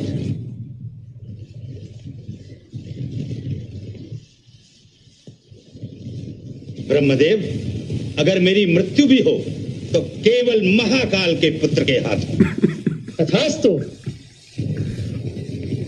अब मैं अमर हो गया। हाँ, अब तू अमर हो गया भाई। अब देखो भाई और बहनों, ऐसे पता चलता है कि बातों बातों में गुरुदेव भगवान ने आप और हमें अध्यात्म की किस चोटी पर पहुंचा दिया है, हमें किस भक्ति की उस पराकाष्ठा पर पहुंचा दिया है। सतगुरुदेव भगवान के दोनों बेटे मनोज और वीरेंद्र राजनेताओं की रैलियों में धक्के खा रहे हैं, राजनेताओं से हाथ मिलाने को बहुत बड़ा मानते हैं। और ये नादान संगत जो सतलोक आश्रमों से जुड़ी है, कभी नरेंद्र मोदी की रैली में भाग रही है, कभी किसी नेता के जन्मदिन में भाग रही है। और इधर हम सत्सेवक भाई बहन, अगर खुद भी ब्रह्मा विष्णु महेश तीनों देवता आकर यदि हाथ जोड़कर कहें कि भक्तों आज से तीनों इन पदवियों को, रजगुण वाली पदवी, तमगुण वाली, सतगुण वाली, ये तीनों पद आप लोग प्राप्त करो निर्विरोध, कोई चुनाव नहीं, कोई इलेक्शन नहीं। हम लोग अपनी एडी की ठोकर पे रख के चलेंगे वो तीनों राजपद ब्रह्मा विष्णु महेश जी के, कि नहीं चाहिए भैया हमें राजपद, जिस राजपद को प्राप्त करके फिर 84 लाख में गधा बनना हो। ठोकर मार के चलेंगे हम, इंद्रदा राज कागदा बिष्टा ना भोगा इंद्राणी नो। तो भाई और बहनों, बातों ही बातों में गुरुदेव भगवान ने हमें कहां पहुंचा दिया है। इसलिए आने वाले समय में दुनिया भर के सुख होते हुए भी आप और हमारी तनिक भी इच्छा, तनिक भी आस्था इन काल के झूठे भौतिक सुखों में नहीं रहेगी। और जब तक हम इस भक्ति मार्ग पर इतने तैयार नहीं होंगे, हमारी इच्छाएं जब तक ये भस्म नहीं होंगी, तब तक हम क्या खाक सतलोक जाएंगे। तो परमेश्वर ने हमें साध संगति से जोड़कर, क्योंकि हमारे अंदर ये क्षमता, ये विचार जो गुरुदेव ने अपने सत्संगों में बता रखे हैं, हमने कब से अपने जीवन में धारण किए, साध संगति से जुड़ने के बाद। तो गुरुदेव भगवान की आप और हमारे ऊपर असीम रजा है, छप्पड़ फाड़ रजा। और दूसरा भाई और बहनों, इस गंदे लोक में यहां का राजा भिखारी, यहां का मंत्री भिखारी, क्योंकि 21 ब्रह्मांड का स्वामी ये काल भिखारी। जब परमात्मा ने सृष्टि रचना में हमारे को इतना बता दिया कि इसने तपस्या करके भीख में प्राप्त किए, भीख में 21 ब्रह्मांड है, तो 21 ब्रह्मांड में अगर पृथ्वी के छोटे से टुकड़े का अगर कोई राजा बन जाए तो वो भी तो भीख में है। उसने भी तो कभी किसी जन्म में सतगुरु की भक्ति करके उस भक्ति के प्रतिफल में आज वो राज पद प्राप्त किया हुआ है, भीख। और हकीकत क्या है, 2020 में जब भाई और बहनों महामारी आई कोरोना, तो देश के प्रधानमंत्री ने भी हाथ खड़े कर दिए कि हमारा भी इतना बजट नहीं है, जबकि वो तो एक छोटा सा वायरस था, एक ट्रेलर। और प्रधानमंत्री ने भी क्या किया, पीएम रिलीफ फंड कि भैया डोनेट करो पैसा, दान करो पैसा, दान करो पैसा, लोगों की जान बचानी है, लोगों की जान बचानी है। प्रधानमंत्री ने भी झोली फैला दी, प्रधानमंत्री रिलीफ फंड के नाम पर। कोई 50 लाख दे रहा है, कोई 1 करोड़ दे रहा है, कोई 15 करोड़ दे रहा है, पैसे वाले लोग। तो जिस देश का भाई और बहनों राजा भिखारी, ऐसे राजपद को हम प्राप्त करेंगे ये ज्ञान होने के बाद में? ऐसे राजाओं से हम कोई सुखों की हम कोई इच्छा रखेंगे? इसलिए परमात्मा ने दास को प्रेरणा करके सत्सेवक भाई बहनों को मना करवाया कि हमने सरकारी राशन नहीं लेना जो फ्री में मिलता है। सरकारी राशन हमने बिल्कुल नहीं लेना जो फ्री में मिलता है। बताओ किन किन लोगों का पैसा आया होगा? जिसकी शराब की दुकान है वो भी टैक्स दे रहा है, उसने भी प्रधानमंत्री रिलीफ फंड में पैसा डाला। जिसके बूचड़ खाने हैं उसने भी उस रिलीफ फंड में अपना पैसा डाला। जो 2 नंबर के काम कर रहे हैं, जिनकी शराब की फैक्ट्रियां, तंबाकू की फैक्ट्रियां हैं, ये बॉलीवुड वाले सारा दिन जो अश्लीलता फैलाते हैं, फूहड़ता फैलाते हैं, इन्होंने भी डाले पैसे। अंबानी जैसे लोग जिनका कोई दीन धर्म नहीं है, जो भक्ति के निकट भी नहीं है, पाप कर्म की गठरी जिनके सिर पर है, ऐसे लोगों ने भी डाला। और उस पैसे को हम भगत खाएंगे, परमात्मा के भगत, उस राशन को फिर हम खाएंगे। इन सब के पाप हमारे ऊपर आएंगे। और सतगुरु के भगत होने के बाद, जगत सेठ के बच्चे उनकी शरण में होने के बाद, हम राजा के आगे झोली फैलाएंगे, हम सरकारी राशन पर अपना जीवन जिएंगे। धिक्कार है फिर उस भगत को और उसकी भक्ति को। इसलिए परमात्मा ने समय रहते और अधिक पाप कर्म ना बढ़े, परमात्मा ने क्रॉस लगवा दिया वीडियो बनवा के। ये आश्रम वाले तो आज भी सरकारी पेंशन ले रहे हैं, सरकारी राशन ले रहे हैं आज भी। तो जब छोटी सी बीमारी कोरोना आया तो देश के प्रधानमंत्री ने हाथ फैला दिए। बताओ क्या करेंगे हम ये राजपद प्राप्त करके? और अभी अभी जो पंजाब में जो बाढ़ आई हुई है, पंजाब के थोड़े से हिस्से में 2-2.5 हजार गांव बाढ़ से प्रभावित हुए। यानी मुश्किल से 1/3 हिस्सा भी बाढ़ से प्रभावित नहीं है पंजाब का, 25% हिस्सा बाढ़ से प्रभावित है। और इतनी सी आपदा में, इतनी सी परेशानी में पंजाब के मुख्यमंत्री भगवंत सिंह मान ने हाथ फैला दिए जनता के सामने कि आओ सब मिलकर पंजाब को खड़ा करेंगे, सब मिलकर सहयोग करो। मैं वचन देता हूं कि आप अगर 1 रुपया भी दोगे तो मैं उसको सही काम में लगाऊंगा। क्यों भाई? सरकार दिवालिया हो गई क्या? सरकारी कोष दिवालिया हो गया, खाली हो गया क्या? बस इतनी औकात है क्या राजाओं की? अरे अभी तो कोई बांध भी नहीं टूटा, विशेष कोई बादल भी नहीं फटा, एक नहर का पानी आ गया उछल कर और उसी में मुख्यमंत्रियों ने हाथ फैला दिए, इस कंगाल लोक के राजाओं ने हाथ फैला दिए जनता से। जनता बैठी है राजाओं के भरोसे, राजा बैठे हैं जनता के भरोसे। एक छोटा सा वीडियो उन्होंने वायरल किया अपना, आपको दिखा देते हैं भाई और बहनों। हकीकत भारत को, उद्योगपति को, चैरिटेबल ट्रस्टों को, कलाकार, भारत के हर नागरिक को, उद्योगपति को, चैरिटेबल ट्रस्टों को, कलाकारों को, पूरी दुनिया में बसते पंजाबियों को, बहन भाइयों को दिल से अपील करता हूं, आओ पंजाब के साथ खड़े होने का टाइम आ गया है। पंजाब को दोबारा अपने पांव पे खड़े करने का टाइम आ गया है। आओ मिलके इस संकट में पंजाब का साथ दीजिए।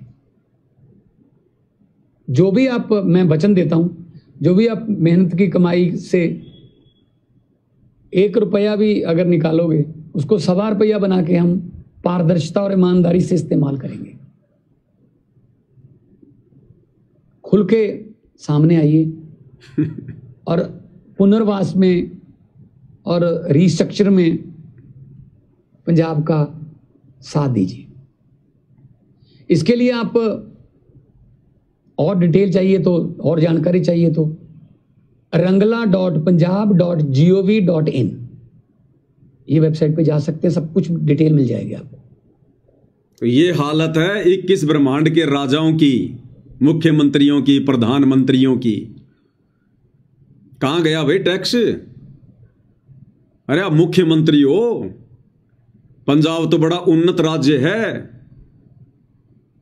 बस खाली राजा हाथ फैला रहा है जनता के सामने और जनता फैला रही है राजा के सामने।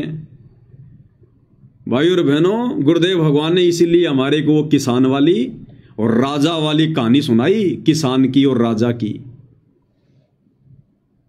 जब वो राजा जंगल में शिकार खेलने गया, बड़ी भूख प्यास लगी, खाने को कुछ मिला नहीं, मरने को हो गया। उसने देखा एक किसान खेत में काम कर रहा है, वहां गया तो किसान ने उसकी हालत देखकर उसको पानी पिलाया, अपना उसको खाना खिलाया। राजा ने खाना खाने के बाद में किसान से कहा कि मैं इस नगरी का राजा हूं, तेरे को कभी भी कोई आवश्यकता हो तो तू आ जाना। उसको एक पर्ची बना के दे दी कि तू डायरेक्ट तू मेरे बेडरूम में भी आ सकता, तेरे को कोई नहीं रोकेगा जब तू ये पर्ची दिखा देगा। कुछ दिनों बाद में उसी नगरी में अकाल पड़ गया। किसान की भी खास कोई जो है वो फसल नहीं हुई। वो उससे मदद मांगने की दृष्टि से लेके पर्ची उसके राजमहल में चला गया, पर्ची दिखाता गया, सीधा राजा तक पहुंच गया। उसने देखा कि राजा तो नमाज अदा कर रहा है, क्योंकि वो मुसलमान था, यूं हाथ करके अल्लाह से कुछ मांग रहा था। तो जब वो कार्यक्रम समाप्त हो गया तो राजा ने उसको पहचान लिया कि आओ मित्र, आओ आओ आओ। तो उस किसान ने कहा कि वो तो ठीक है, पहले ये बताओ आप ये क्या क्रिया कर रहे थे? बोला मित्र, नगरी में अकाल पड़ गया, जनता त्राहिमाम कर रही है, परेशानी में है। मैं अपने राज्य में सुख संपदा के लिए भगवान से कुछ मांग रहा था, अल्लाह से कुछ मांग रहा था।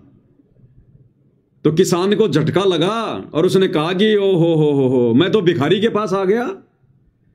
अरे मैं तो भिखारी के पास आ गया ये सोचकर कि राजा मुझे कुछ देगा, मेरी कुछ मदद करेगा, और तू तो मेरे से बड़ा भिखारी।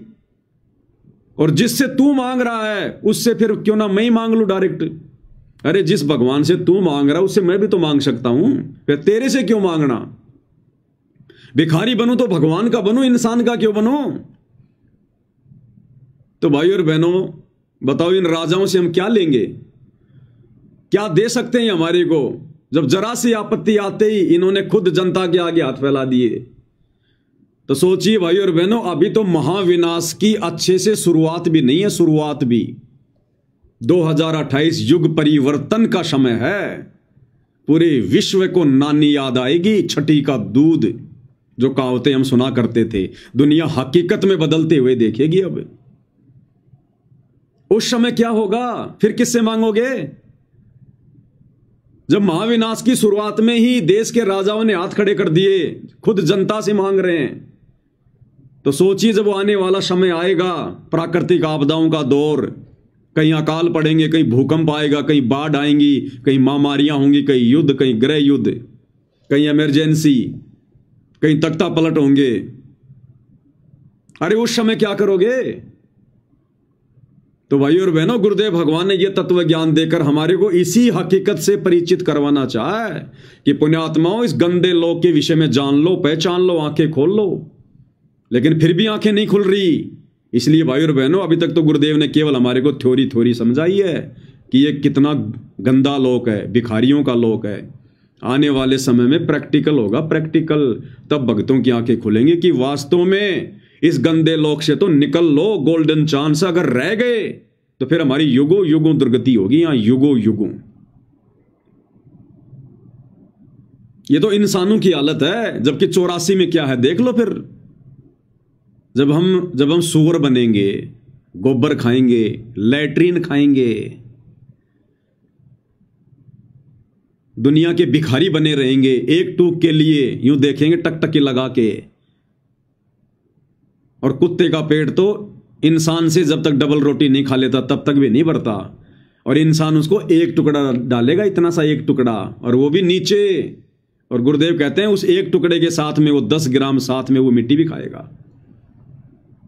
और कोई 50 घर जाएगा, फिरेगा रोटी के टुकड़े के लिए, कहीं जूत मिलेंगे, कहीं एक आधा टूक मिलेगा, पेट तो भरेगा नहीं। फिर लास्ट में खेतों में जाके गोबर खाएगा, टट्टी खाएगा फिर। और सुअर तो पूरी जिंदगी गटर में नाक रगड़ता रहता है। तो फिर ये दुर्गति होगी हमारी, फिर युगों युगों, एक बार नहीं, 2 बार नहीं, युगों युगों। तो परमेश्वर हमें इतना दृढ़ कर देंगे, साथ संगति से जोड़कर इतनी ज्ञान आधारी आत्मा बना देंगे। उसके बाद भाई और बहनों, परमात्मा हमें सुख देंगे, जिन सुखों को हमने वर्तमान में देखा भी नहीं होगा, वो सुख देगा भगवान हमें, गुरुदेव। लेकिन उससे पहले परमात्मा हमें ज्ञान से इतना परिपूर्ण करेगा कि वो माया हमें किसी भी प्रकार से चोटिल ना कर सके, हमें किसी भी प्रकार से हानि ना पहुंचा सके। तब तक गुरुदेव भगवान हमारे को इस माया के गुण अवगुणों से, लाभ और हानि से परिचित करवा देंगे कि कहां ये तेरे को लाभ देगी, कहां ये तेरे को ठगेगी। तो थोड़ा सा धैर्य रखना चाहिए हम भक्तों ने, जल्दबाजी नहीं करनी चाहिए कि मुझे कोई लाभ नहीं हो रहा, मुझे कोई फायदा नहीं हो रहा। और आने वाले समय जब लाभ ही लाभ होंगे, फायदे होंगे, फिर हम पछताएंगे अपने उन शब्दों के लिए, अपनी उस सोच के लिए जो वर्तमान में हम कह रहे हैं कि मुझे कोई फायदा नहीं हो रहा, मुझे कोई लाभ नहीं हो रहा, क्योंकि हम परमात्मा की प्रोसीजर से वाकिफ नहीं है। गुरुदेव ने बताया, यदि आपने खेत में गेहूं का बीज डाल दिया तो गेहूं से पहले चारा होगा, चारा, पशुओं का चारा, और बिन मांगे होगा और जबरदस्ती होगा। उस चारे के बिना गेहूं तैयार हो ही नहीं सकता, ऊपर वो बाली तैयार हो ही नहीं सकती। वो गेहूं निकल के आपके खेत में बाद में गिरेगा, पहले चारा गिरना शुरू हो जाएगा। जब आप गेहूं की पूलियां दोगे उसमें थ्रेसर में, तो गेहूं के दाने बाद में गिरेंगे, पहले खेत में चारा गिरना शुरू होगा। तो इस परमेश्वर की ये जो शत भक्ति हम कर रहे हैं, अगर धैर्य के साथ, विश्वास के साथ, मर्यादाओं के साथ, गुरु को परमात्मा मानकर, मोक्ष को ध्यान में रखकर, तो भाई और बहनों मोक्ष तो मिलेगा ही मिलेगा। लेकिन जब तक जिएंगे ये चारा परमात्मा इतना दे देगा, इतना दे देगा, हमने खेत में छोड़ना पड़ेगा, खेत में। ये बस बहुत हो गए, इससे ज्यादा नहीं चाहिए। गुरुदेव कहते हैं मैं तुम्हारे हाथ खड़े करवा दूंगा, हाथ खड़े, कि भगवान अब और नहीं चाहिए, परमात्मा बस और नहीं चाहिए। लेकिन उसके लिए भाई और बहनों हमने थोड़ा धैर्य रखना पड़ेगा। और भक्ति और मर्यादा ये हमारे अस्त्र शस्त्र हैं, इनको हमने बहुत ही संभाल के, जो सैनिक होते हैं बॉर्डर पर, बहुत सारे सैनिक तो ऐसे होते हैं अपना पूरा जीवन बिना किसी लड़ाई के, बिना किसी युद्ध के, और वो रिटायरमेंट आ जाते हैं, उनके जीवन काल में कभी कोई लड़ाई हुई नहीं। लेकिन उसके बावजूद भी उनको जो हिदायत दी जाती है, वो सप्ताह में एक बार या 15 दिन में एक बार अपने उन हथियारों को जरूर साफ करते हैं, उनकी देख रेख, उनकी रखवाली जरूर करते हैं वो। भले लड़ाई हो या ना हो, लेकिन हथियारों को वो हमेशा वो तैयार रखते हैं, ना जाने कब इनको काम में लेना पड़ जाए। तो इसी प्रकार हमारे जो हथियार हैं, ये भक्ति और मर्यादा, हमने इनको हमेशा तैयार रखना है। जंग नहीं लगने देनी, मर्यादा नहीं टूटने देनी। अगर मर्यादा टूट गई तो फिर ये भक्ति रूपी बंदूक किसी काम की नहीं है, फिर नहीं काम करेगी ये।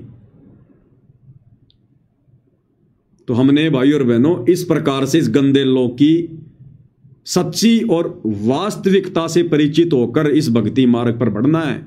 संसार को नहीं देखना, दुनिया नहीं देखनी, ये आड़ोसी पाड़ोसियों को नहीं देखना। आज वो कितनी मौज मस्ती कर रहे हैं, कितना बड़ा मकान बना लिया, कितनी बड़ी गाड़ी ले आया, किसी का लड़का बड़ा ये अधिकारी बन गया तो बन गया, उसका भाग्य भैया, बनेगा, हम क्या करेंगे उसमें। अपने पूर्व जन्म की भक्ति की मड़ाई खा रहा है, देगा भगवान उसको। हम क्यों जले, हम क्यों कटे किसी से, हम क्यों अपना कर्म फोड़े। उसने किसी जन्म में भगवान की भक्ति की है, परमात्मा देगा उसको। हमें भी ना जाने किसी किसी जन्म में क्या क्या दिया भगवान ने। तो हमसे जो लोग द्वेष किया करते थे, तो क्या उनके द्वेष करने से भगवान ने कोई कमी छोड़ी? वो तो देगा भगवान। जिन हरि जैसा सुमरिया ताको तैसा लाभ, तो परमात्मा देगा उसको। तो साहेब हकना राक्षसी जब मांगो तब दे, सोया तो निष्फल गया जाग्या सो फल ले।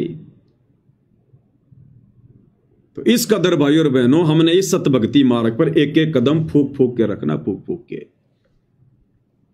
और वही चार बातें भाई और बहनों, इतना सब कुछ ज्ञान होने के बावजूद भी, इतनी मर्यादाएं रखने के बावजूद भी, इस कदर वास्तविकता से परिचित होने के बावजूद भी, यदि हमने वो युगों युगों वाली गलती फिर से कर दी, गुरु को मानुष मानने वाली, हमारी बनी बनाई भक्ति का सत्यानाश हो जाएगा, बनी बनाई भक्ति का। उसके लिए हमने गुरुदेव भगवान के सत्संग रह रहकर सुनने चाहिए, रह रहकर, जब भी दाव लग जाए, जब भी मौका लग जाए। सत्संग से हमने बिल्कुल भी बाइकाट नहीं करना है। हम कितने बिजी हैं, भले चलते चलते सुन लो, काम करते करते सुन लो, लेकिन रोजाना 1 घंटा तो कम से कम परमात्मा दया करें। अब उस 1 घंटे के सत्संग में परमात्मा हमें चार्ज रखेंगे, 1 घंटे के सत्संग में भी। क्योंकि हम चाहे कुछ भी काम करें, और यदि सत्संग चल रहा है तो ना चाहते हुए भी अब गुरुदेव ने हमें साथ संगति से इस कदर तैयार कर दिया, हमारी सुरती, हमारा ध्यान परमेश्वर की वाणी पे रहेगा। आप ट्राई कर लेना, कोशिश कर लेना, जो साथ संगति से जुड़े हुए हैं। क्योंकि परमात्मा ने हमारी वो नसें काट दी हैं, संसार वाली, बकवाद वाली, यार दोस्त वाली, रिश्तेदारों वाली, हंसी मजाक वाली। तो अब हमारा ध्यान काम करते करते भी और परमेश्वर की वाणियों में रहेगा, परमेश्वर की वाणियों में। क्योंकि अब हम बड़े ध्यान से, बड़े गौर से सत्संगों को सुनते हैं, और जैसे कोई पॉइंट आएगा तुरंत हम यूं कान कर लेंगे नजदीक कि परमात्मा जी क्या कहना चाह रहे हैं, क्या कुछ विशेष बात कह रहे हैं। तो 1 घंटे का सत्संग भी जो हम ध्यान से सुन रहे हैं, हमारी आत्मा को बिल्कुल तरोताजा रखेगा, तरोताजा। और सुमरण भी फिर हम उसी हिसाब से करेंगे, क्योंकि हम गुरु को परमात्मा मानकर हम सुमरण करेंगे। मर्यादा हम कोई तोड़ नहीं रहे। मोक्ष के अलावा दूसरा हमारा कोई टारगेट नहीं है, राजा महाराजा बनने का, राजनेता बनने का, कोई बहुत बड़ा कोई सेठ धनी व्यापारी बनने का। लड़ाई झगड़ा राग द्वेष ईर्ष्या हमारी फितरत में नहीं। अब तो जितना हम सुमरण करेंगे वो हमारी आत्मा को तरोताजा रखेगा, तरोताजा। तो अब हमने वो युगों युगों वाली गलती बिल्कुल भी नहीं होने देनी है। ये दुनिया चाहे लाख कहे, ये भगत चाहे लाख कहें कि तुम कैसे कह सकते हो कि सतगुरु रामपाल जी स्वयंभू हैं, ये प्रकट हुए हैं। क्योंकि अपने ही गुरु भाई बहन संगत में कुसंगत होती है, संगत में कुसंगत। अरे जगत वालों को तो पता ही नहीं हमारे क्या नियम है, क्या मर्यादा है, क्या ये ज्ञान है, क्या ये सौदा है, क्या सतलोक है। तो वो बेचारे क्या कहेंगे, कुछ नहीं कर सकते। वो तो केवल इतना कह सकते हैं कि तू पागल हो गया, बाबा रामपाल के चक्कर में आ गया, तू पहले वाला नहीं रहा। बस ये 3 बातें उनके पास हैं। लेकिन यदि हमारे मन में कोई शंका पैदा करेगा तो काल केवल संगत में जो कुसंगत होती है, जो नकली भगत होते हैं, उनके माध्यम से, क्योंकि वो थोड़ा बहुत सत्संग सुनने के चलते जानते हैं अटपट, तो वो हमारे अंदर शंका पैदा करेंगे काल प्रेरणा से, क्योंकि उनको ये अच्छा नहीं लगेगा कि ये गुरु जी को भगवान क्यों कह रहा है, ये गुरु जी को प्रकट हुआ क्यों मानता है। वही लोग हमारे अंदर शंका के बीज बोने की कुचेष्टा करेंगे काल प्रेरणा से।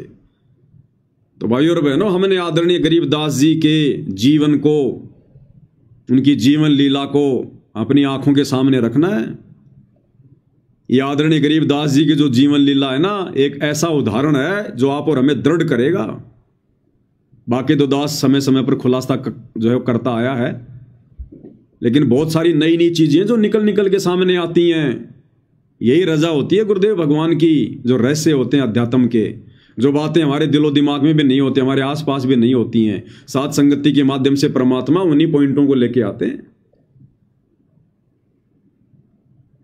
तो जिस प्रकार आदरणीय गरीबदास जी 12वें पंथ के प्रवर्तक थे, और ये 12 पंथ किसने चलाए? काल ने।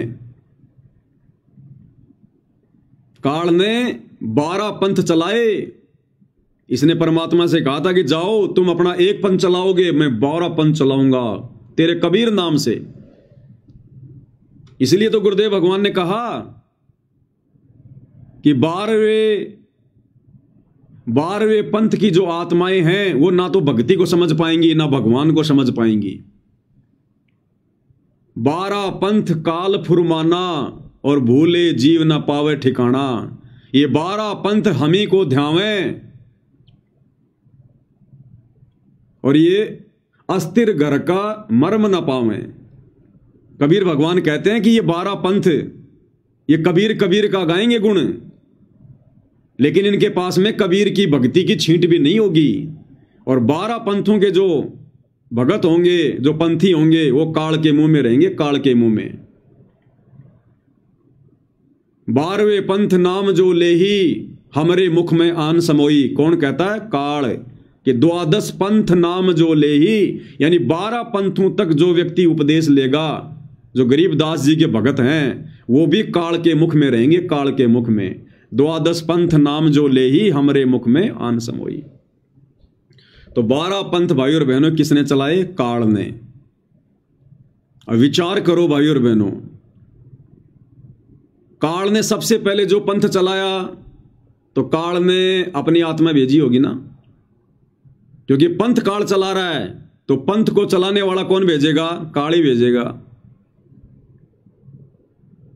तो 12वां पंथ किसका? काल का। तो आत्मा किसकी होनी चाहिए? उस 12वें पंथ को चलाने वाली आत्मा, वो प्रवर्तक कौन भेजेगा? काल भेजेगा। लेकिन गरीबदास जी को तो हम काल का प्रवर्तक कह ही नहीं सकते, क्योंकि अब हमें हकीकत का पता चल गया कि गरीबदास जी के रूप में तो खुद कबीर भगवान थे, कबीर परमात्मा थे। पंथ काल का और उसके प्रवर्तक बन गए खुद कबीर परमात्मा गरीबदास जी के रूप में। फिर वो काल वाली आत्मा कहां गई? काल ने भी तो भेजी होगी ना। ये तो चलो बीच में परमात्मा ने खेल खेल दिया, लेकिन 12वें पंथ का प्रवर्तक काल ने भी तो भेजा है। वो कहां है? ये है वो गूढ़ रहस्य भाई और बहनों। परमात्मा कैसे शिशु रूप में 8 सितंबर 1951 को प्रकट हुए हैं सतगुरु रामपाल जी। गरीबदास जी ने क्या कहा अपनी वाणी में?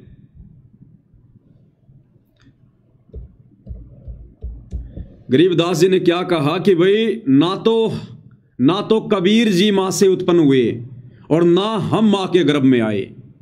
इस पॉइंट को ध्यान रखना भाई और बहनों। सतगुरुदेव भगवान अपने मुख कमल से आदरणीय गरीबदास जी के विषय में बता रहे हैं,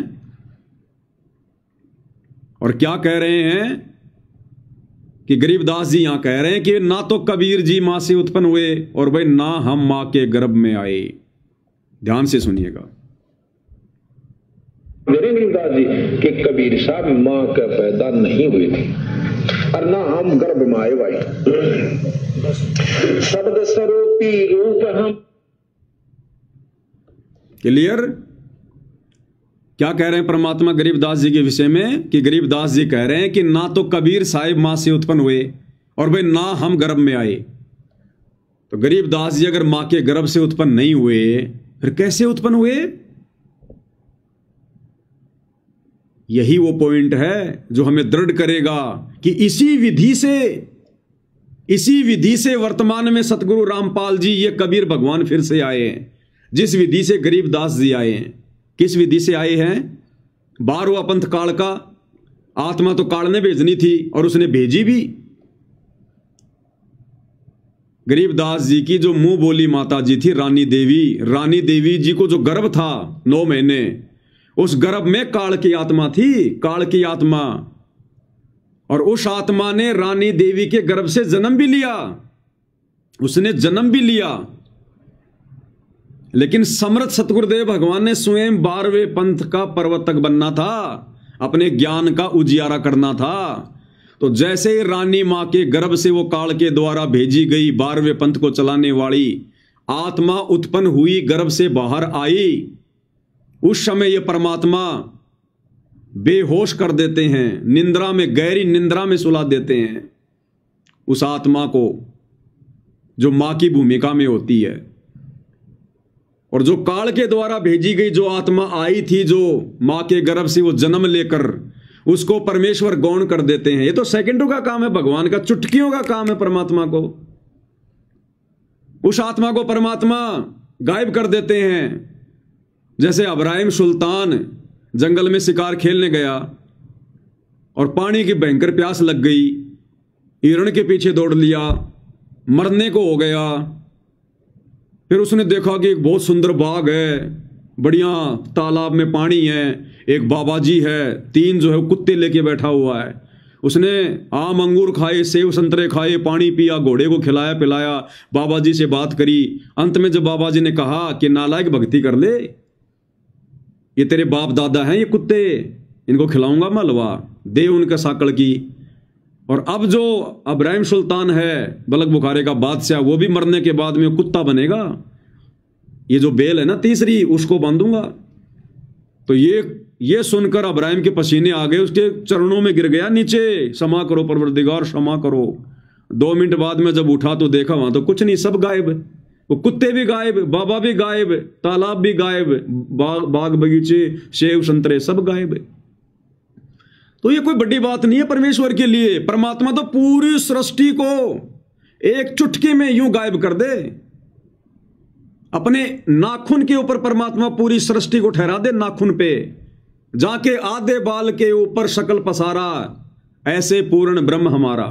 तो ये परम शक्ति है सतगुरु रामपाल जी, कबीर भगवान। तो काल के द्वारा भेजी गई आत्मा, क्योंकि काल के पंथ को चलाने के लिए काल अपनी आत्मा भेजेगा, तो रानी मां के गर्भ में काल की आत्मा थी। और जैसे ही वो आत्मा बाहर आई, अब ये असंख्य कलाओं का स्वामी, गरीब सब पदवी के मूल हैं, सकल सिद्धि हैं तीर, दास गरीब सतपुरुष भजो अविगत कला कबीर। इनके पास तो पराशक्ति है, पराशक्ति जो 8 सिद्धि 9 निधि 24 सिद्धियों की जो स्वामी है, जननी है, पराशक्ति पूर्ण पटरानी, शतलोक की कहूं निशानी। जिस पराशक्ति से परमात्मा ने पूरी सृष्टि को रचा। तो गुरुदेव भगवान ने क्या किया? उस कबीर भगवान ने रानी मां के गर्भ से उत्पन्न काल के द्वारा भेजी गई आत्मा को ये सेकंडों में गायब, और परमेश्वर खुद शिशु रूप बनाकर अपनी शब्द शक्ति से, वो मां के गर्भ से नहीं आते, शिशु रूप बनाकर उसी अवस्था में रोते हुए और मां के बराबर में लेट गए। किसी को नहीं पता, भगवान ने आप और हमारी यानी इंसानों की चरम दृष्टि को भी धोखा दे दिया। कौन उत्पन्न हुआ था और कौन आ गया, काल की चरम दृष्टि को भी धोखा। इसलिए फिर गरीबदास जी के बारे में कहते हैं, और गरीबदास जी भी कहा करते थे, भाई मेरा तो जन्म हुआ है, क्योंकि जन्म तो हुआ था, लेकिन जन्म हुआ किसका? उस काल के द्वारा भेजी गई आत्मा का। इसलिए गुरुदेव कहते हैं कि गरीबदास जी का गांव छुडानी में जन्म हुआ। और फिर क्या कह देते हैं कि गरीबदास जी तो खुद परमात्मा थे, वो तो बंदी छोड़ थे। हम भी तो जयकारा लगाते हैं, बंदी छोड़ गरीबदास जी महाराज की जय। लगाते थे कि नहीं लगाते? तो बंदी छोड़ कौन होता है? कबीर भगवान। तो दोनों बातें हो गई यहां पर।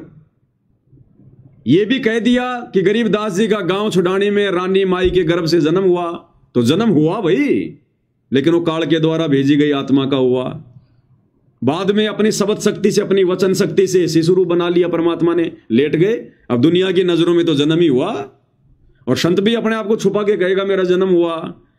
और ये तत्व ज्ञान क्यों दिया? इस तत्व ज्ञान से फिर हम समझेंगे जन्म किसका हुआ और फिर प्रकट कौन हुआ। ऐसे ही 8 सितंबर 1951 को परमपिता परमेश्वर सदगुरु रामपाल जी भगवान, ये स्वयंभू परमात्मा परिभू, जो किसी मां के गर्भ से जन्म लेकर नहीं आते, इंद्रो माई के गर्भ में 9 महीने जो आत्मा थी वो काल की आत्मा थी, वो काल की आत्मा थी। संस्कारवश जिस आत्मा ने आना था उसके गर्भ से वो आत्मा थी, लेकिन परमेश्वर ने पिछली पीढ़ी में आना था, समय अपना निर्धारित किया हुआ था। और जैसे इंद्रो माई के गर्भ से वो आत्मा बाहर आई, उस आत्मा ने जन्म लिया, उसी समय सेम टू सेम लीला कबीर परमेश्वर जी ने अपनी वचन शक्ति से, शब्द शक्ति से अपना शिशु रूप बनाया, उस आत्मा को गायब कर दिया और अपनी मुंह बोली माता के बराबर में लेट गए जैसे भी थे। जन्म दिलाने वाली दाई को भी पता नहीं चलेगा कौन आ रहा है कौन जा रहा है, कौन सा बच्चा आया था और कौन सा बच्चा मेरे हाथ में आ गया। ये परमात्मा ऐसा ही खेल खेलता है। इसकी समर्थता को भाई और बहनों कोई जान नहीं सकता। नामा और रैदास रसीला कोई न जाने अवगत की लीला। उस दाई को भी नहीं पता चला होगा जिसने बच्चा पैदा करवाया होगा, क्योंकि उस समय तो जो दाई होती थी, गांव की जो बूढ़ी औरतें होती थी, जिनको थोड़ा बहुत बच्चे पैदा करवाने का अनुभव होता था, वही बच्चे पैदा करवाया करती थी, हॉस्पिटल में नहीं जाया करते थे। उसको दाई कहते थे जो बच्चा पैदा करवाती थी। उसको भी नहीं पता चला, उसकी आंखों के सामने परमात्मा चेंज हो गए, बदल गए, वचन शक्ति से अपना सेम टू सेम रूप बना लिया, उस काल की आत्मा को फुर गायब। कैसे? जिस प्रकार गुरुदेव ने बताया कि उनका एक भगत था जो 7 कोस ऊंचे पहाड़ पर रहा करता था। भक्ति के लिए जाते थे पहले ये पहाड़ों के ऊपर, ताकि हमें कोई डिस्टर्ब ना करे, शांति में एकांत में अपना भजन करें, इसलिए जाते थे पहाड़ों में, जंगलों में, गुफाओं में। और पीछे पीछे इनके भगवान भटकता रहता। फिर तो एक दिन वो बीमार पड़ गया और ऊपर एक तालाब था। अब वो बीमार पड़ गया और उसकी आदत थी हाथ मुंह वगैरह धो के अपनी जो भक्ति क्रिया वो किया करता था। इतना बीमार हो गया उससे खटिया से नीचे भी नहीं उतरा गया कि अब क्या करूं। नीचे तालाब पे आता था वो हाथ मुंह धोने, पहाड़ के नीचे वो तालाब पे आता था हाथ मुंह धोने के लिए, वहीं होगा कहीं आसपास थोड़ा बहुत। इतना बीमार हो गया उसकी उठने की भी हिम्मत नहीं हुई और उसने मन ही मन में सोचा कि ये भगवान आज तो मेरी भक्ति क्रिया अधूरी रहेगी। यानी उसने भक्ति के लिए उसने चिंता व्यक्त की, भक्ति के लिए कि आज यदि मैंने हाथ मुंह नहीं धोया तो आज मैं भक्ति क्रिया आज मैं वो कैसे करूंगा, शुद्धता कहां रहेगी। उसकी इस चिंता को देखकर परमात्मा ने पूरी पृथ्वी पर इतनी भयंकर बारिश कर दी, इतनी भयंकर बारिश करी, पूरी सृष्टि को डुबो दिया भगवान ने। चाहते तो परमात्मा एक कटोरा जल का उसके पास रख देते, लेकिन समर्थ अपनी समर्थता को दिखाता है। परमेश्वर ने पूरी पृथ्वी पर भयंकर मूसलाधार बारिश कर दी, पूरी पृथ्वी डूब गई, खेत खलिहान मकान सब, जीव जंतु पशु पक्षी स्त्री पुरुष सब डूब गए, पूरी सृष्टि नष्ट कर दी भगवान ने। और धीरे धीरे बरसात इतनी भयंकर हुई, कहीं बादल फट रहे हैं, कहीं बाढ़ आ रही है भयंकर। 7 कोस ऊंचे पहाड़ पर पानी चढ़ गया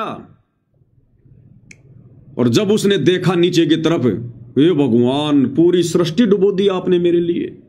अपने आप को कोस रहा है कि हे परवरदिगार, मैं तो बड़ा पाप का भागी बन गया, मुझ नीच के कारण आपने ये लीला की।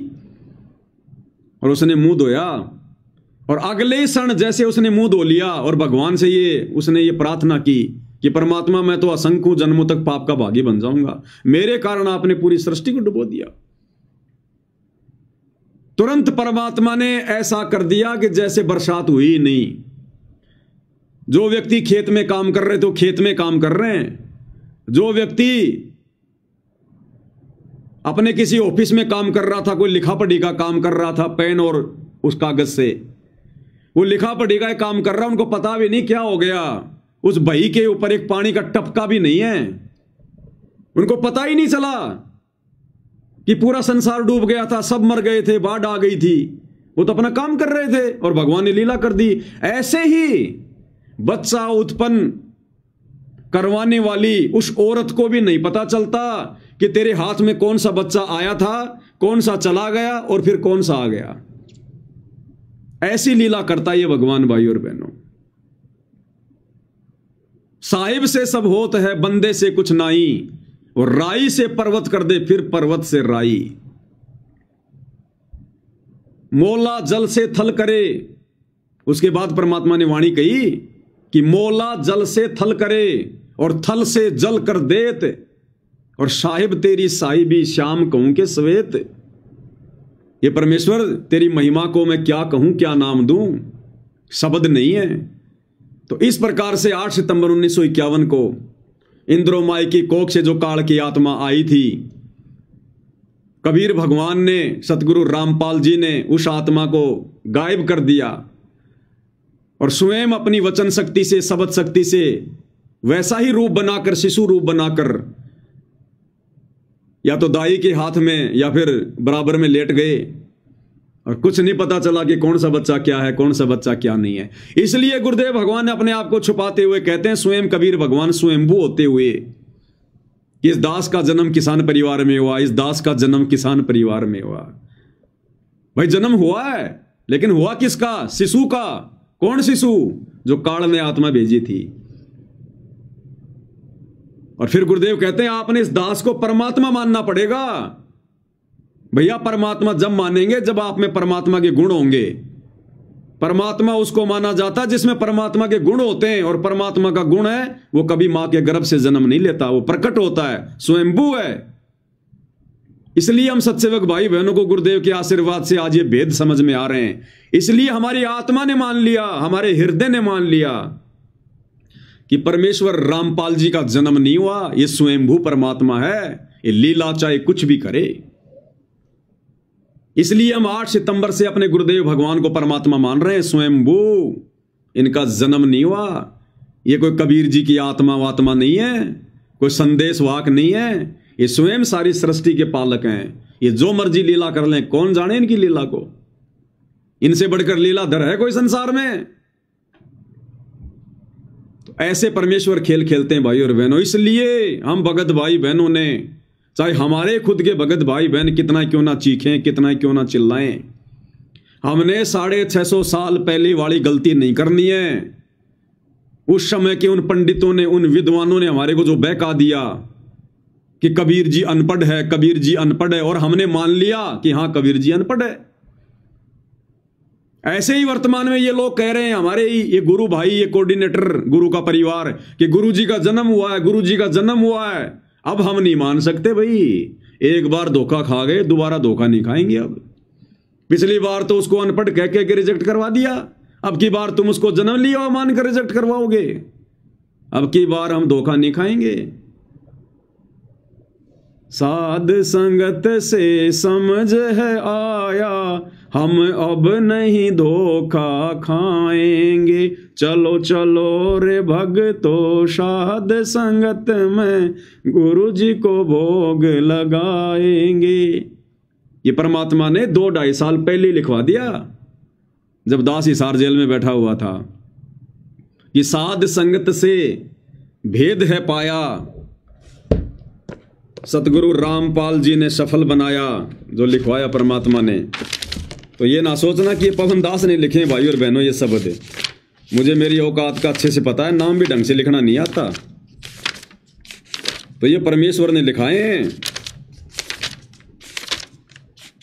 तो इसमें क्या लिखवाया परमात्मा ने?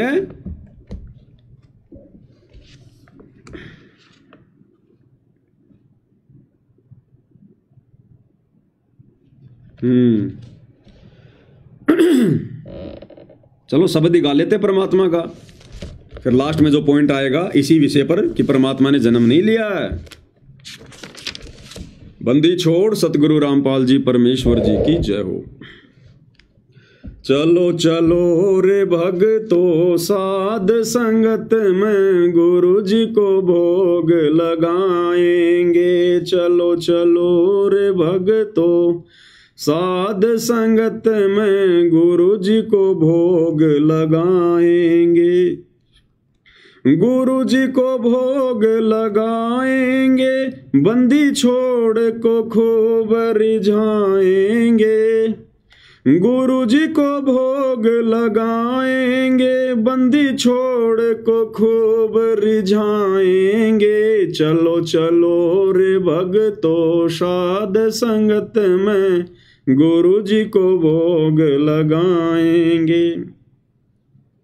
साध संगत में हंस है आते, सतगुरु को वो दिल से चाहते, साध संगत में हंस है आते, सतगुरु को वो दिल से चाहते, गुरु ज्ञान की चर्चा करके जीवन सफल बनाएंगे। हाँ, गुरु ज्ञान की चर्चा करके जीवन सफल बनाएंगे। चलो चलो रे भगतो साध संगत में गुरु जी को भोग लगाएंगे। साध संगत में हंस हैं आते। हंस कौन होते हैं? जो नीर खीर का निबेरा करते हैं, जो देखा देखी में नहीं चलते, आंखों पे काली पट्टी बांध के नहीं चलते, सुनी सुनाई बातों पे विश्वास नहीं करते, किसी के मनमाने आचरण का शिकार नहीं होते, जो ज्ञान को आधार बनाकर डिसीजन लेते हैं, वो होते हैं हंस। तो साध संगति में कौन आते हैं? वही आएंगे जो हंस आत्मा होंगी, क्योंकि साध संगतियां परमात्मा शुरू करवाते हैं और परमात्मा भीड़ को नहीं जोड़ते साध संगत में। तो साध संगत में हंस हैं आते, सतगुरु को वो दिल से चाहते, जो केवल अपने सतगुरु को ही परमात्मा मानते हैं, दिल से चाहते हैं, जो फॉर्मेलिटी नहीं करते, जिनके दिल में कोई दगा नहीं होता। और क्या करते हैं फिर साध संगत में आके? राजनीति की चर्चा नहीं करते, बसों में बैठकर राजनेताओं की रैलियों में धक्के खाने नहीं जाते, गुंडों की सीबीआई जांच के समर्थन में नहीं जाते, गुरु ज्ञान की चर्चा करके जीवन सफल बनाएंगे। तो साध संगति में वही हो रहा है, गुरु ज्ञान की चर्चा होती है, ज्ञान आधारित चर्चा होती है, और अपना जीवन सफल बनाने की दिशा में आगे बढ़ते हैं भाई बहन। हलवा राम का भोग लगाते, साहिब से फिर विनती करते, हलवा राम का भोग लगाते, साहिब से फिर विनती करते, तीन ताप का कष्ट वो हरते, कृपा अपनी बरसाएंगे। हाँ, तीन ताप का कष्ट वो हरते, कृपा अपनी बरसाएंगे। चलो चलो रे भगतो साध संगत में गुरु जी को भोग लगाएंगे। क्या लिखवाया मालिक ने? हलवा राम का भोग लगाते, क्योंकि परमेश्वर को हलवा राम बहुत पसंद है। हलवा राम। और गीता अध्याय 3 श्लोक 13 के अनुसार परमात्मा को भोग लगाए बिना जो अन्न पकाते हो तो पाप खाते हैं। तो क्या होता है साध संगति में? भंडारे के साथ साथ हलवा राम का भोग लगाते, साहिब से फिर विनती करते, हम विनती करते जी, गुरु जी थारे आगे, साहिब थारे आगे। विनती करते कि नहीं करते? और दूसरी विनती अपने आत्म कल्याण की, हे गुरुदेव हम नीचों पर दया करना परमात्मा, सद्बुद्धि दिए रखना मालिक, मर्यादाओं में रखना परमात्मा, इस काललोक में हमारी भक्ति में कोई भूल ना पड़े मालिक, कोई मर्यादा खंडित ना हो। ए मालिक मैं 2 कोटि का जीव, जड़ बुद्धि प्राणी परमात्मा, मंद बुद्धि प्राणी, आपका नादान बच्चा, अज्ञानी बालक हूं परमात्मा, आप ही संभाल के रखोगे। मेरी समझ, मेरा ज्ञान किसी काम का नहीं है परमात्मा, जब तक आप मेरा मार्गदर्शन ना करो। तो ऐसी ऐसी विनती हम गुरुदेव भगवान के चरणों में बैठकर करते हैं। तो हलवा राम का भोग लगाते, साहिब से फिर विनती करते। साहिब कौन? हमने दाढ़ी मूछ वाले साहिब को तो हटाई दिया, अब साहिब कौन है हमारा? सतगुरु रामपाल जी, अपने गुरुदेव को हम साहिब कह रहे हैं। और 3 ताप का कष्ट वो हरते, कृपा अपनी बरसाएंगे। और फिर अपनी प्यारी आत्माओं के तीनों ताप के कष्टों को, दैहिक, दैविक और आध्यात्मिक, ये 3 प्रकार के होते हैं कष्ट, इनको परमात्मा नष्ट कर देता है जब हम उनको भोग लगाते हैं। 3 ताप का कष्ट वो हरते, कृपा अपनी बरसाएंगे। और भोग की वाणी में क्या कहते हैं परमात्मा? जिन भगतों का ये भोग लग जावे, जिन भगतों का ये भोग लग जावे, उनके तीनों ताप नशावे, उनके तीनों ताप नशावे, करोड़ तीर्थ का फल वो पावे, करोड़ तीर्थ का फल वो पावे, लाभ ये सतगुरु की वाणी का, कोई जगह पूरब लाभाग, सफल हुआ दिन जिंदगानी का। तो क्या लिखवाया परमात्मा ने? 3 ताप का कष्ट वो हरते और कृपा अपनी बरसाएंगे। चलो चलो रे भक्तों, साध संगत में गुरु जी को भोग लगाएंगे। साध संगत से मर्म है पाया, गुरु गोविंद का भेद मिटाया, साध संगत से मर्म है पाया, गुरु गोविंद का भेद मिटाया, 8 सितंबर पर कट वो हाया, हम सतगुरु दिवस मनाएंगे। हाँ, 8 सितंबर पर कट हो आया, हम सतगुरु दिवस मनाएंगे। चलो चलो रे भक्तों, साध संगत में गुरु जी को भोग लगाएंगे। साध संगत से मर्म है पाया और गुरु गोविंद का भेद मिटाया। तो गुरुदेव भगवान ने साध संगतियां शुरू करवा कर ही तो इस गूढ़ रहस्य से हमें परिचित करवाया। गुरु और गोविंद के बीच की जो लाइन थी, जो खाई थी, हमने समाप्त कर दी। हमने अपने गुरु को ही अपना गोविंद मान लिया ज्ञान आधार से, और वो जो नकली गोविंद जो हम पूज रहे थे, दाढ़ी मूछ वाली फोटो, कागज का टुकड़ा, उसको हमने साइड में कर दिया। तो ये मर्म, ये ज्ञान हमें कहां से हुआ? साध संगति से हुआ, सतगुरु के आशीर्वाद से। और 8 सितंबर प्रकट हो आया, हम सतगुरु दिवस मनाएंगे। हम अपने गुरु को ही प्रकट हुआ मानकर, क्योंकि उनके विधान में है, उनके गुणों में है, उनके लक्षणों में है। और 8 सितंबर के दिन को हम सतगुरु प्रकट दिवस के रूप में मना रहे हैं। चलो चलो रे भक्तों, साध संगत में गुरु जी को भोग लगाएंगे।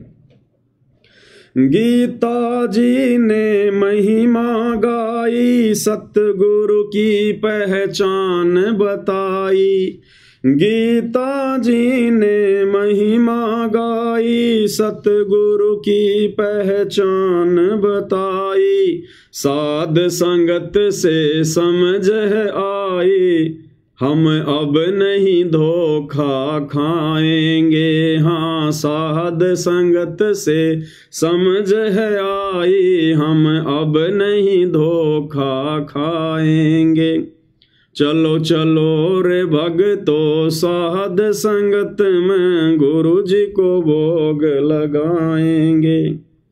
गीता जी ने महिमा गाई और सतगुरु की पहचान बताई। गीता अध्याय 15 श्लोक नंबर 1 से 4, जो उल्टे लटके हुए संसार रूपी वृक्ष के सभी विभागों को, और जो परमाणु के साथ में जो बता दे कि वो जड़ क्या है, वो तना क्या है, टहनियां क्या है, फल क्या है, पत्ते क्या है, वो होगा तत्वदर्शी संत। तो गीता जी ने जब पहचान बता दी कि तत्वदर्शी संत ऐसा होता है, और गुरुदेव भगवान ने हमारे को जो है प्रैक्टिकल करके दिखा दिया, कौन ब्रह्मा का विष्णु है, कौन शंकर की माँ, शंकर का दादा कौन है, हमको दे बता। अक्षर पुरुष एक पेड़ है, निरंजन वा की डार, तीनों देवा शाखा है, पात्र रूप संसार। तो ये पहचान ये किसने बताई? गीता जी में लिखी हुई थी, और ये प्रैक्टिकल करके आप और हमारे को किसने समझाई? सतगुरु रामपाल जी भगवान ने। और तत्वदर्शी संत फिर कौन होता है? स्वयं कबीर भगवान आते हैं तत्वदर्शी संत बनकर। तो अब हमें पहचान हो गई ना, इसलिए साध संगत से समझ है आई, हम अब नहीं धोखा खाएंगे। तो अब हम 650 साल पहले वाली और युगों युगों वाली वो गलती जो हम गुरु को मानुष मानकर चोट खाते आ रहे हैं, अब हम साध संगति से जुड़ने के बाद वो गलती नहीं करेंगे। अब हम धोखा नहीं खाएंगे। इसलिए गरीबदास जी वाला उदाहरण बिल्कुल परफेक्ट है। सेम उसी प्रोसीजर से 8 सितंबर 1951 को अपनी वचन शक्ति से, शब्द शक्ति से शिशु रूप बनाकर परमेश्वर रामपाल जी प्रकट हुए। सतगुरु दिल्ली मंडल आईसी, सूती धरनी सोम जगाईसी। चलो चलो रे भक्तों, साध संगत में गुरु जी को भोग लगाएंगे। नाम कबीर वेदों ने गाया, गुरु रामपाल अब नाम धराया। नाम कबीर वेदों ने गाया, गुरु रामपाल अब नाम धराया। कर्महीन कोई जान न पाया, फिर आंसू खूब बहाएंगे। हाँ, कर्महीन कोई जान न पाया, फिर आंसू खूब बहाएंगे। चलो चलो रे भक्तों साध संगत में, गुरु जी को भोग लगाएंगे। नाम कबीर वेदों ने गाया। कबीर वेदों में परमेश्वर का नाम लिखा हुआ। कबीर देव, कबीर अग्नि, कबीर अमित ओझा। और अब कलयुग की पिछली पीढ़ी में अपना क्या नाम रखवाया? संत रामपाल। है वही परम शक्ति, है वही कबीर, बस नाम का फर्क है। शक्ति में, गुणों में, लक्षणों में कोई फर्क नहीं है। अरे नाम कबीर नहीं होगा तो क्या कबीर भगवान नहीं होगा? सतयुग में कौन सा कबीर नाम था भाई? सतसुकृत नाम था, फिर भी था तो कबीर। त्रेता में कौन सा कबीर नाम रखवाया था? मुनिंदर ऋषि, लेकिन थे तो कबीर भगवान।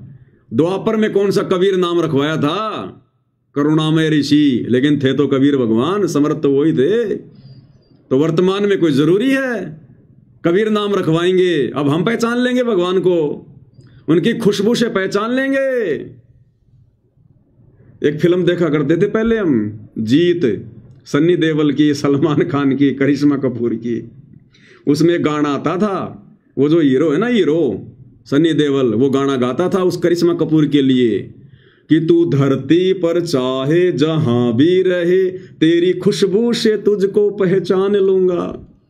तो जब बताओ ये बॉलीवुड वाले एक्टर हैं जिनके नाकों के अंदर रीट भरा होता है, गंदगी भरी होती है, इंसान से ज्यादा सूंघने की शक्ति तो जो है कुत्ते की होती है, और जब ये बॉलीवुड वाले कह रहे हैं कि तू धरती पे चाहे कहीं भी रहे, मैं तेरी खुशबू से पहचान लूंगा तेरे को, अपनी उस प्रेमिका को, वो प्रेमी भी मरेगा, वो प्रेमिका भी मरेगी, दोनों नश्वर।